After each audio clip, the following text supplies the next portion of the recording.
So I've got to confess, I'm absolutely fascinated by this UAP alien thing going on in the US, and I'm baffled why the media is not talking about it at all.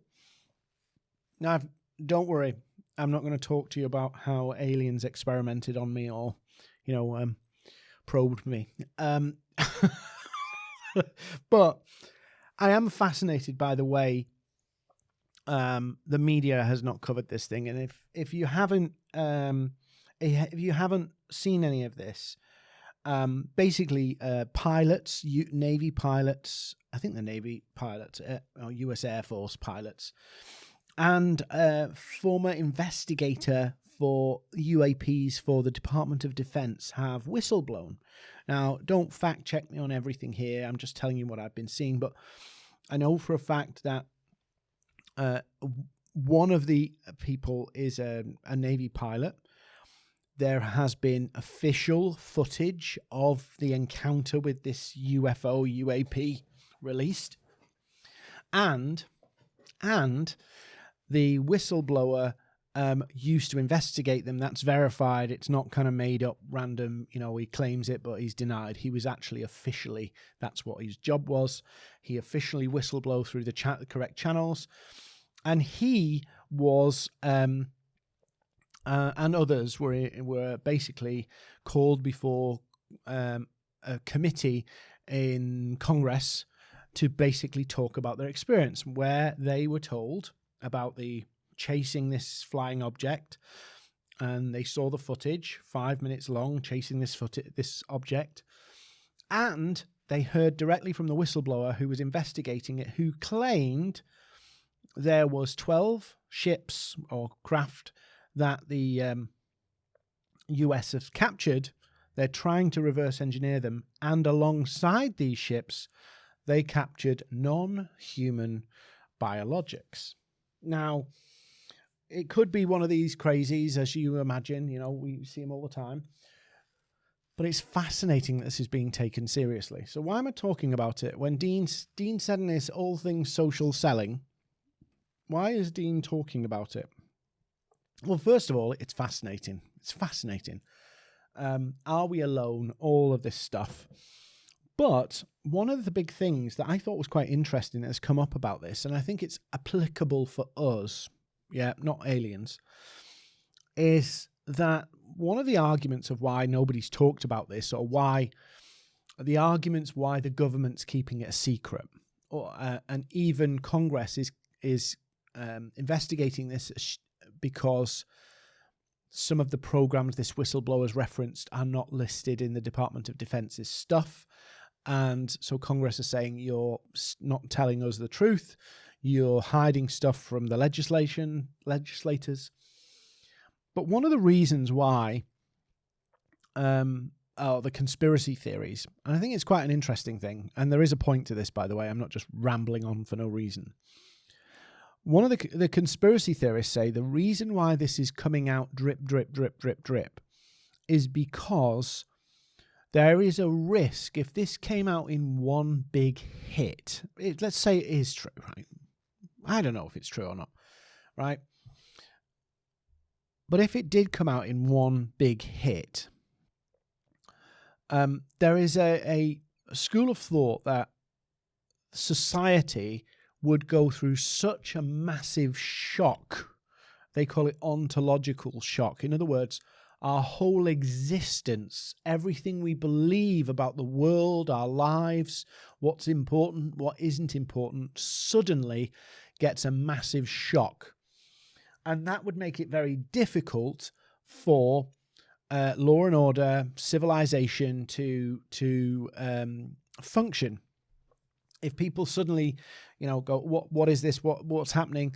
Panic, fear, even down to some people would be violent, and all that kind of stuff would break out. That's the theory.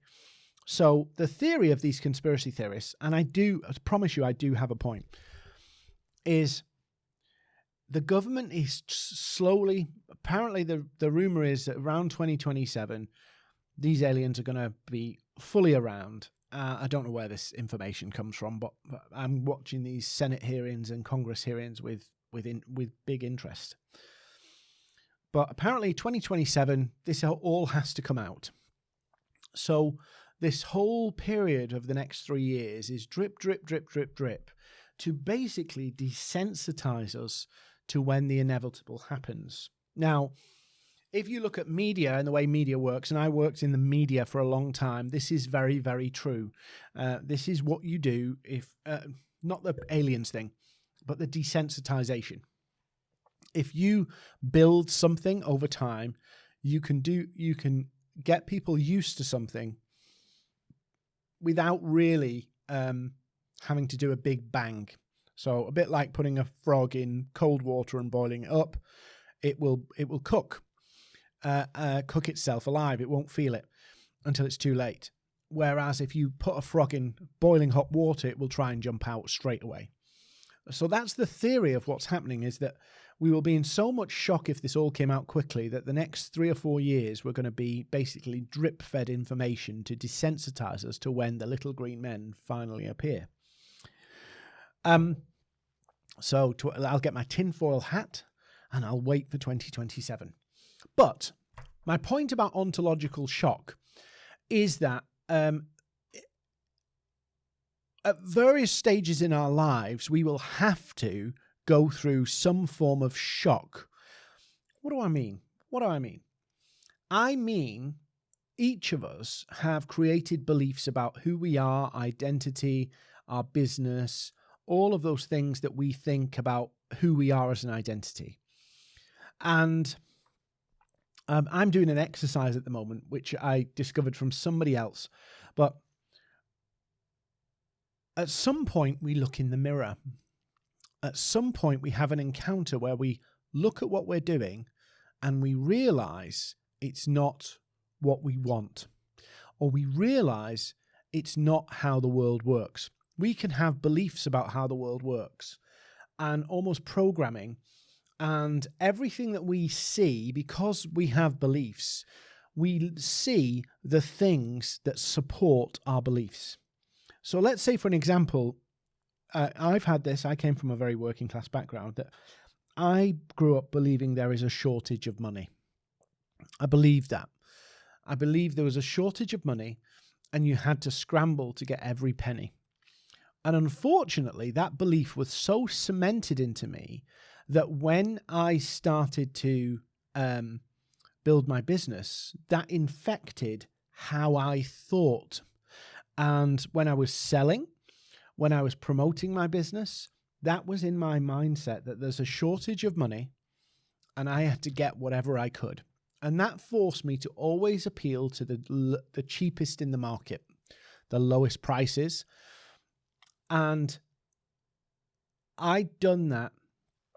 And I'll tell you a fascinating story. This happened to me the first time I flew internationally for business. Yeah, so not a holiday, even though my holidays up to that point was £1 flights from Ryanair, the really cheap flights.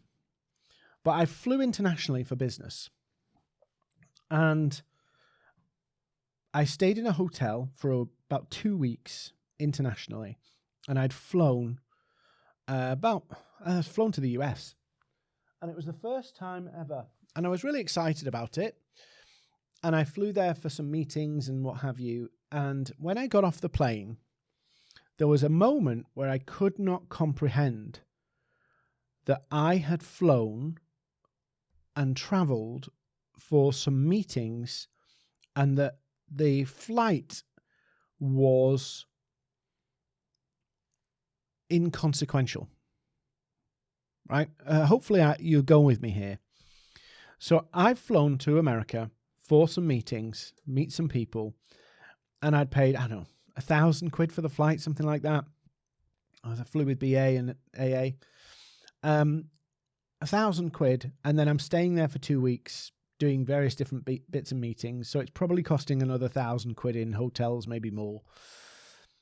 This is a long time ago. But I'm looking at that and going, hang on a minute. Before I started, it's cost me £2,000. And I was like, I couldn't get my head round that this is a normal thing. And then I looked round on the flight, and a lot of people were for business. Now, when I came from my working class background of going, $2,000 is a month's wages. $2,000 is, a lot of money. But suddenly I was confronted with another reality. I was confronted with, actually, my worldview was totally wrong. Well, it wasn't wrong, but it wasn't the only one. And so I realized I'd confined myself into a view of the world that wasn't true for everybody. And I was like, do you know what? I've got to reshape how I think about the world, because I don't want to live with my worldview. But up to that point, everything I'd seen had confirmed to me that there was a shortage of money and you had to scramble to get every last penny. Because of what my background, coming from very, very working class background, it wasn't, my mum and dad did an amazing job. But we weren't, we didn't have all the big labels and all that kind of stuff. But my world had been created where I saw that was everybody. And that was how the world worked. And then suddenly I go traveling for business, the first time ever international travel for business. And I suddenly realize that's not how the world works.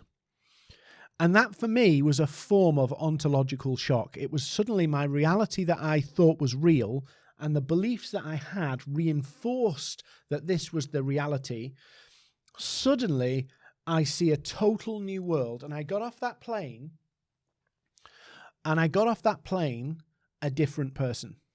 Now, I still had to come back to my old world. I still had to do all of those things, but I came off that plane, totally different person. I saw value differently. I saw everything differently because of one plane flight. Because one thing suddenly changed my world. And then I saw another thing where I saw people charging what I thought was an incredible amount for a particular service. I'm not going to go into the service itself. This is about 10 years ago. And I could not believe people would pay that for that. And I saw that that person was making a lot of money. And I saw that that person's customers were very happy. And I couldn't get my head around this. And that again was a form of ontological shock. My reality, what I believed about the world, was being challenged by what I was actually seeing. And since then, I'm not saying I've cracked this, and I'm not saying I'm the expert in this, but what I've seen is that we tend to look for the things that support what we believe. And maybe there's mindset coaches listening to this that can explain it better. We look for the things that support our belief. So all these UFO conspiracy theories, they will find the evidence that supports their belief that alien life is real. The people who don't think alien life is real will find all the evidence or lack thereof to support their belief that it's all nonsense. We will find the reason in our own beliefs why we should not do X or Y in our business.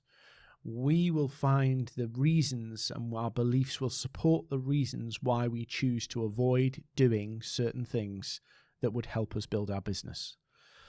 So the reason I'm doing this is because I think we are in a place where the world is changing. AI and all this kind of stuff's coming on. Whether the aliens, the little green men are real or not, who cares? There's enough going on right now in our worlds that shakes the foundations of what we believe. But I want to say one of the things that I'm trying to do more and more is look for the things that don't agree with my beliefs about my business, the way I live my life, the way I think about the world. I'm looking for the things that will hold a mirror up to me, but also show me a different world than I have imagined in my head. Because I don't want to be limited by effectively made up thoughts. And I did that for a long time, and it was horrible. When you believe that there is a shortage of money and you have to scramble for every last penny, it's amazing how you end up exactly living that. And I lived that, and it wasn't nice. It was not nice. And then suddenly I end up on this plane flight and realize that that's not how a lot of the world, not everybody, but a lot of the world works. And I went, do you know what? I don't want to live like this. Why do I have to believe this when they are living a different reality? So I'm looking for the realities that are different to mine, the people who have beliefs different to mine. Why? Because I do not want to be limited in my thinking. I don't want to put artificial blinkers on my vision of my life and where it's going and what I want to achieve with my life and how I want to live my life, how I want to build my business. I don't want to be limited by any of those things.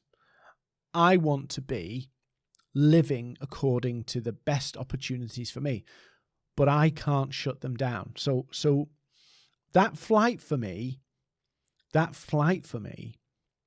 is a great mirror. Oddly, a flight and the UFOs ties story together. But the flight to America for my first business trip and realizing that $2,000 was not a lot of money in the scheme of things, yet me believing $2,000 was an excessive amount of money to spend on travel, suddenly made me realize the world is not what I thought.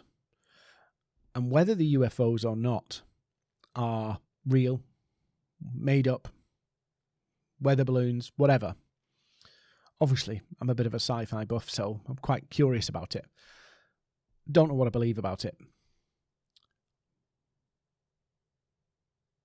But I hope your beliefs are challenged. And I hope you challenge your beliefs about what you see in front of you, your business, your world, your life.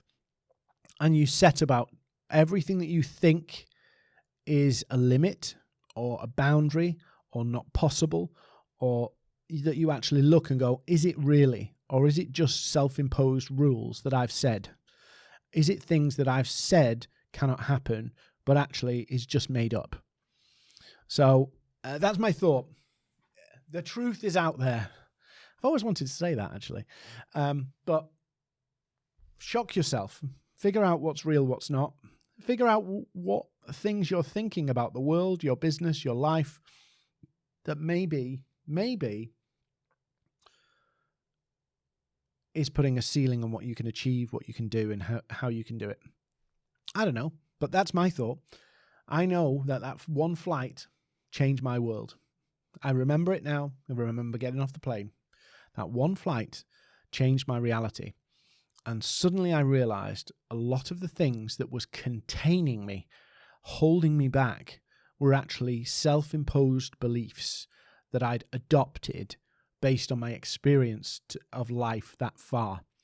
And then suddenly, I'm not saying I embarked on an amazing transformation, but once that reality changed, my thought process changed and how I approached life changed, and I saw a difference.